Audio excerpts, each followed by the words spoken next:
Isaiah 54 and 17 says, no weapon that is formed against thee shall prosper, and every tongue that shall rise against thee in judgment thou shalt condemn.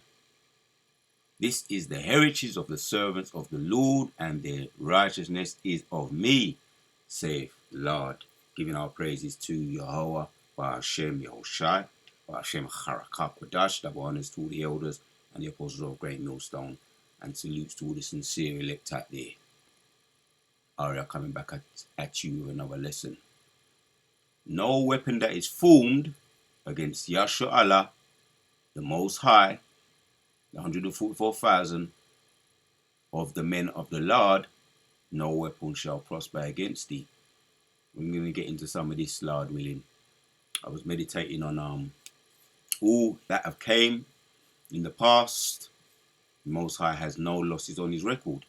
The Most High, Yahshua Allah, when we're right, when we're hooked in tune with our power, we have no losses, man, you know. Going back to one of my favorite chapters in the Bible, Maccabees. Touched on it yesterday. Hammer or extinguisher, right? Maccabees and his brother took back the temple, right? A historical moment in history, our history, the Israelite history, when we took back the temple, cleansed it, and made a statement. That was a statement that was made. So we have the word here today. Feast of Tabernacles, Festival of Lights, otherwise known as Hanukkah, right? Worldwide. And we've got to smile at people, them, you know,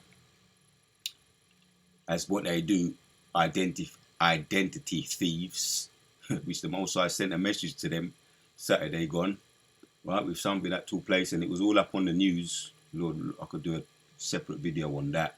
It was all up on the news, and mostly who were deleted in some kind of shooting were Amalekites. I looked at that too. But the Most High is making a statement. We're going to see that he's going to make a separation, that one that serveth the Lord in truth and in sincerity. That's Maccabees chapters 3 and 18. And one that serveth him not. And that's coming more and more clear. So he's gonna extinguish via, right, what Maccabees did when they cleansed the temple. They hammered the enemy.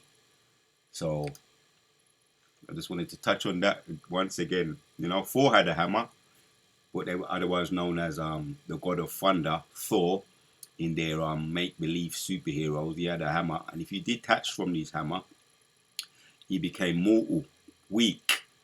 Right? If you saw the original Thor movie, so-called superhero or god of thunder, and he became weak. But once he was reunited with his hammer, everybody got smashed up and bashed up and extinguished by the hammer.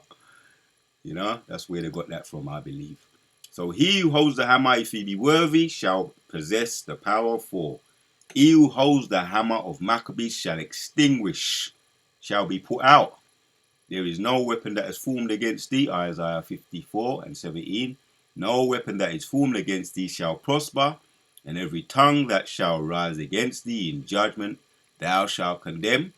This is the heritage of the servants of the Lord, and their righteousness is of me, saith the Lord, in capitals. That's the Most High God over the whole earth.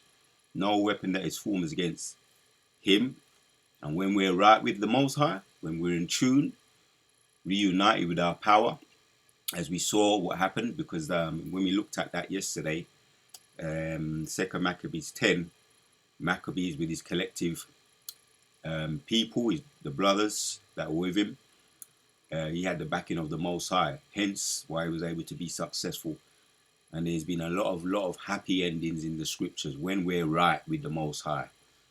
But when we're not right, things don't go well, as we know. So let me hit another precept to back up the point. That's really the point. I wanted to bring that out. I was meditating on how we're so successful when we're right. So Hebrews, let's hit this one.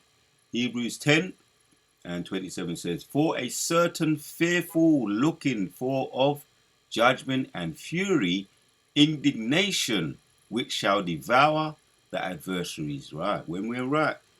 And they're fearful. They was always fearful when we was right with the Most High, with Elijah and Elisha. Right, they was driven into fear. And what happened with that when Elijah opened up his servant's eyes, his attendant's eyes, Elisha, he saw that there was more chariots, more of the army, more of the military, the spiritual military, that were with us to support us than what was with the enemy. And all the nations would have heard of that, and they was all trembling and fearful when they got the news. But a certain fearful looking for of the judgment and the fury indignation which shall devour the adversaries. Yeah. Allah Shadra, he demon-like power. Allah Shadra, demon-like power after the time of Noah, with all the floods, that flood that took place, the deluge that devoured the whole earth, and not only Noah, his sons and his wife's sons. And Noah's wife was preserved. 8 people was preserved after that, as it says there, judgment and fury, indignation, which shall devour the whole earth. And there's another one coming around. You know, as they say, you know, that was a prerequisite for what's going to come. This time it's going to be with fire, right? Via the intercontinental ballistic missiles. We had the Sodom and Gomorrah, and the other 3 cities. That was fire, fury out of heaven, that came out of heaven. Then we had the water. Now it's going to be the intercontinental ballistic missiles all over again. All right. Most always gives an example, makes an examples of what he can do to other nations, and this is what they fear. I made the point. Hebrews chapters 10 and 28. Now, he that despised Moses' law died without mercy under 2 or 3 witnesses. You despise his law, Most I put you to death. All right. There was cases. What happened when he had support? He had help. Moses had help via his father-in-law Jethro when they dealt with cases, and other men that was under them, captains and servants, to help judge cases, and they didn't take heed collectively and individually. We had to rise up with Korah, Dathan, and Abiram, and the other 250 men of fame that followed them. They was all, the floor opened up and devoured them in a more collective matter. And also those that didn't hearken unto the laws were judged severely, put to death under the law, right? Because they despised the law. Once again, that's going to happen again. A lot of people despise this truth, right? Once again, there is no weapon that is formed against us shall prosper, right? With the uprising that's taking place now. Korah, Dathan, and Abiram are back doing their rebellion. No doubt it's going to be made evident in times. We see a lot of this. We're in the time of apostasy. It's going to be made evident, right? Who those rebels are, whoever they may be. We're going to see in due time. But they're back. The rebellion, the apostasy is here.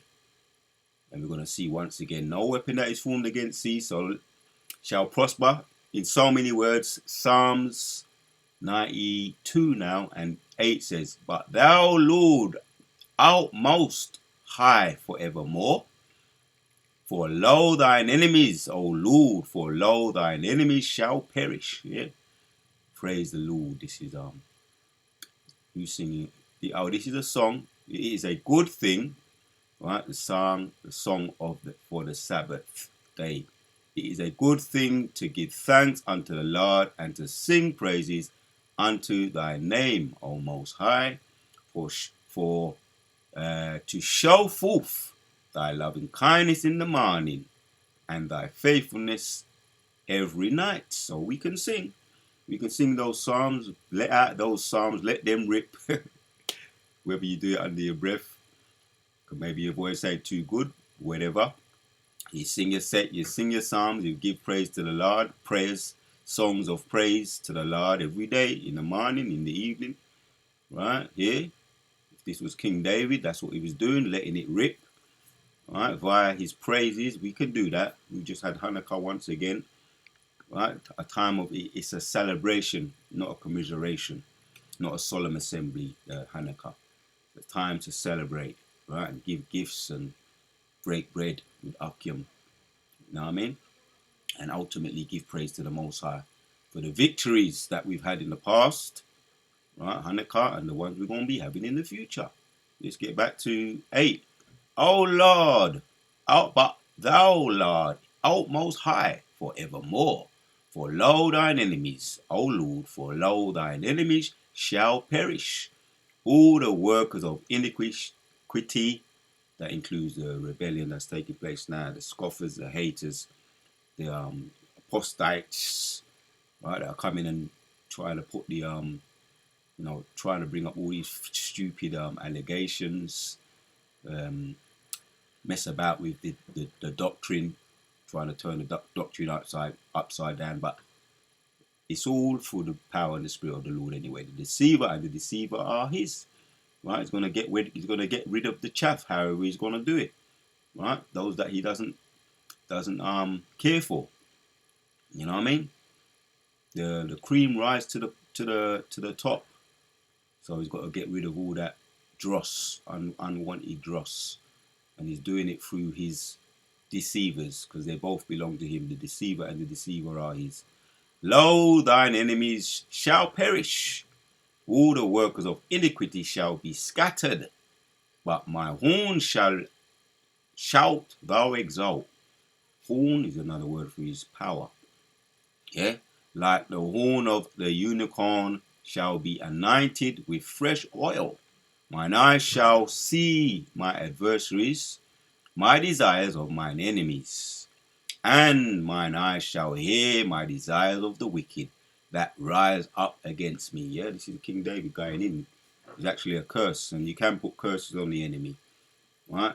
Even in Isaiah, it talks about, we read that, we opened up with it, we're going to close with it. Isaiah 54. There's no weapon that formed against thee shall prosper. So it's going to come to pass via a curse.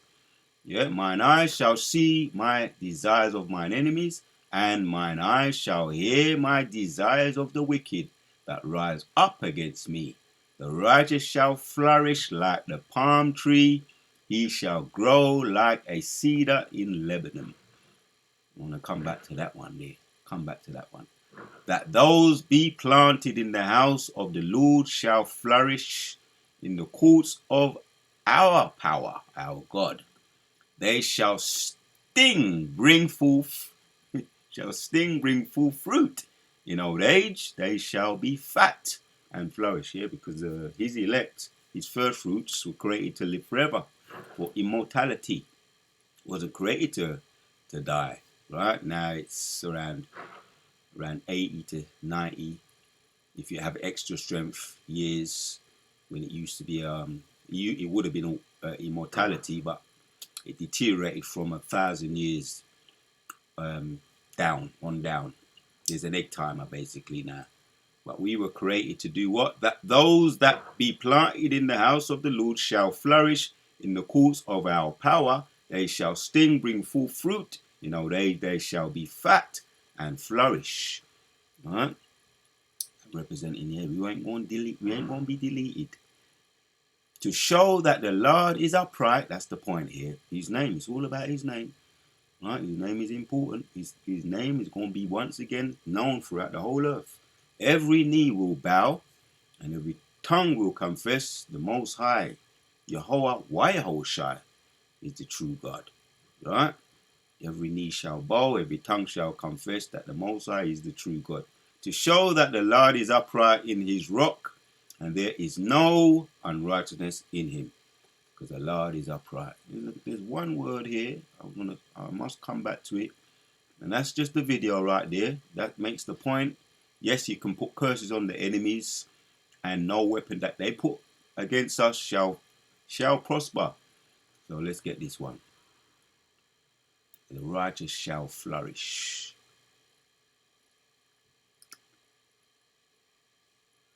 Flourish. One word, and that's the point. That's really the point. We are flourishing now. Right? There's a turning of the tables. The worm is turned, so to speak. Paradigm shift. And the enemies are, their heads are going down as we can see. H6524.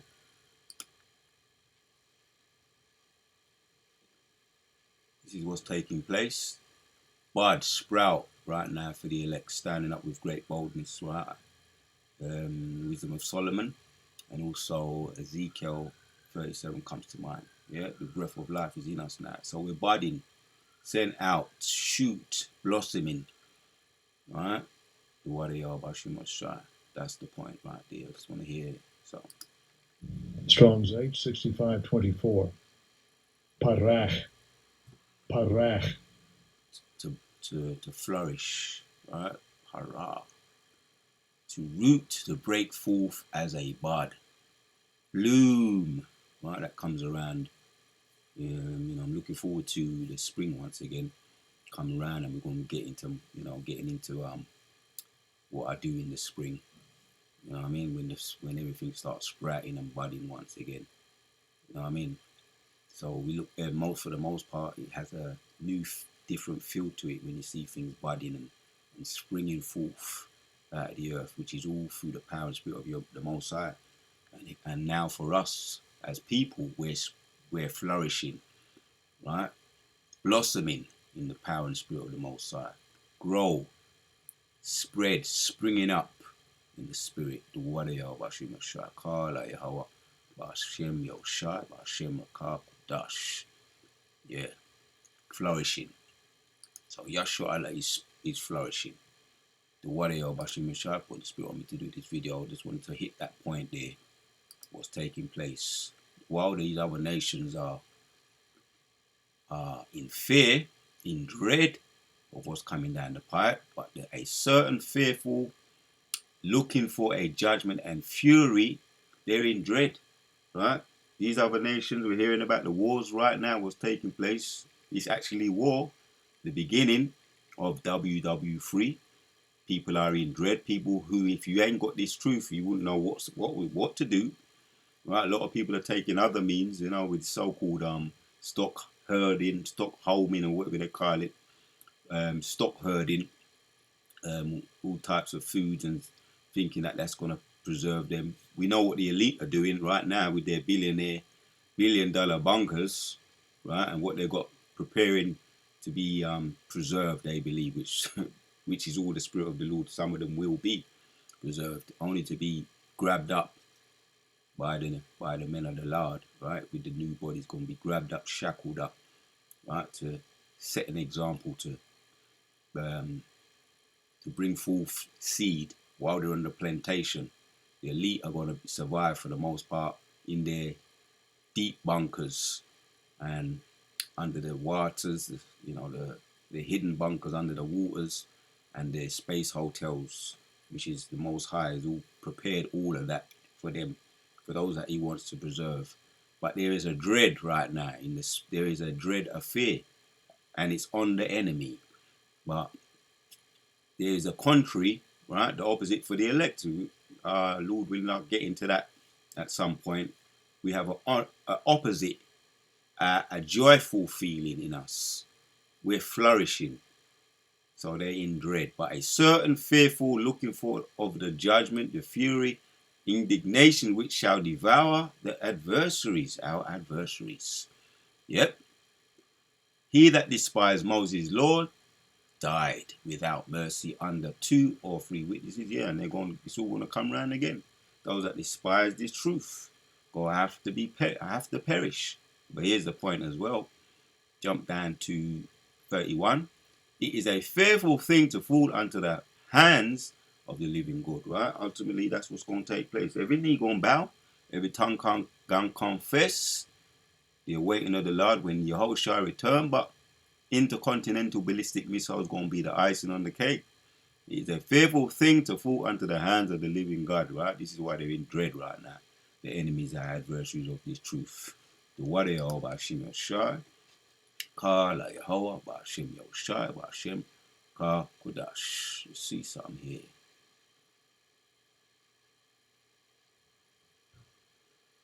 We want 17, yeah. You get that in the NLT. I've got another Bible translation, see what it says. No weapon formed against thee shall prosper, and every tongue which rises against you in judgment, you shall condemn. And that's the truth. Ultimately, it's the truth. And when Yahushua returns, they're going to get the ultimate, the grand finale, icing on the cake. This is the heritage of the servants of the Lord, and their righteousness is from me, saith the Lord. But in the coming day, no weapon turned against you will succeed. You will silence every voice, rise up to accuse you. Right, yeah, because there's been a lot of pointing of the fingers, slandering and backbiting and lying, false accusing the true men of the Lord, which that happened, and a lot of them had to be judged. They were judged unrighteously, right?